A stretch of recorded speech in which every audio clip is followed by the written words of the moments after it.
Donc, je suis Bruno Catto, je suis CTO de la société Lucas.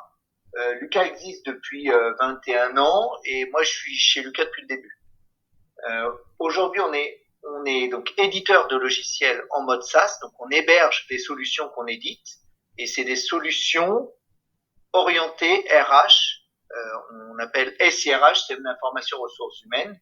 Et l'idée de ces applications, c'est de faciliter la vie des salariés en entreprise dans les tâches administratives que représentent la gestion des congés, les notes de frais, les entretiens annuels, individuels ou trimestriels, etc. Alors l'année 2023, donc nous on a 20 ans d'existence, 21 ans, on a eu 10 ans pour trouver notre marché, nos produits, nos valeurs, etc.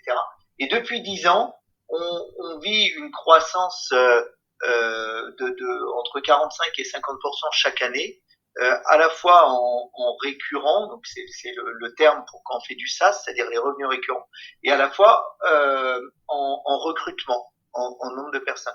Donc cette année, en 2023, on va avoir recruté 150 personnes. Donc on a un rythme de croissance à la fois récurrent, revenus récurrents et nouveaux salariés, nouveaux talents qui sont conformes à ce qu'on avait prévu. Et en 2023, on a eu, alors, on a eu plein de nouveautés, mais dans ma partie, il y a la sécurité qui est un vrai sujet. On a subi des attaques nouvelles puisqu'on devient euh, plus visible, donc parfois même une cible. Et à ce moment-là, on est atteint par des attaques d'ampleur. En juin, on s'est fait attaquer par 26 000 IP et il a fallu un dispositif particulier pour résister à cette attaque. Donc c'est des nouvelles attaques. On a mis aussi sur cet aspect sécurité en place un bug bounty qui nous permet de profiter des talents d'un nombre de hackers important et de rémunérer à la faille trouvée et vérifiée ces hackers. Donc c'est très intéressant et je pense que c'était le bon moment pour lancer cette initiative. En 2023, on a fait un gros effort sur les jeunes.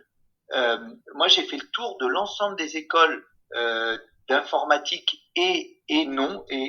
Alors, j'ai fait le tour de l'ensemble des écoles d'informatique pour recruter des stagiaires ou des jeunes diplômés.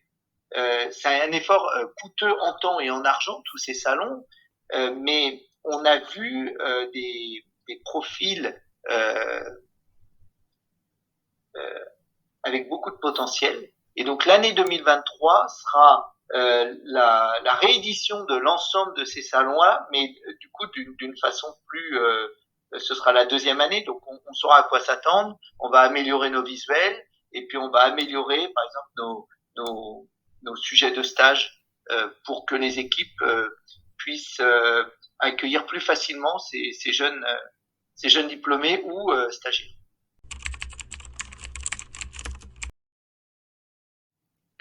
Eh ben, alors, beaucoup de succès, mais en particulier, donc on compte embaucher 200 personnes en 2024, donc ça demande énormément d'efforts, de recrutement, d'accueil, de transmettre les bonnes valeurs, transmettre l'écosystème, la connaissance de l'écosystème Lucas pour permettre aux gens d'être les meilleurs.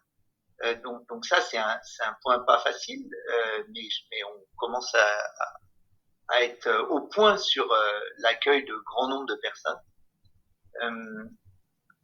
Euh, le deuxième point, c'est ce qu'on appelle la PLG. Donc c'est le, le fait de mieux faire le marketing à l'intérieur de nos softs. Donc l'idée, c'est que nos clients, on est là pour servir nos clients du mieux possible. Et on a 14 logiciels, solutions en ligne, et nos clients n'en utilisent que 3 en moyenne. Donc il y a un écart entre ce qu'on est capable de leur proposer et ce qu'ils connaissent ou ce qu'ils utilisent. Et donc l'année 2024 va être consacrée à augmenter le nombre de solutions par client. Il va falloir mettre tout le monde en marche sur ce projet-là pour que ça marche.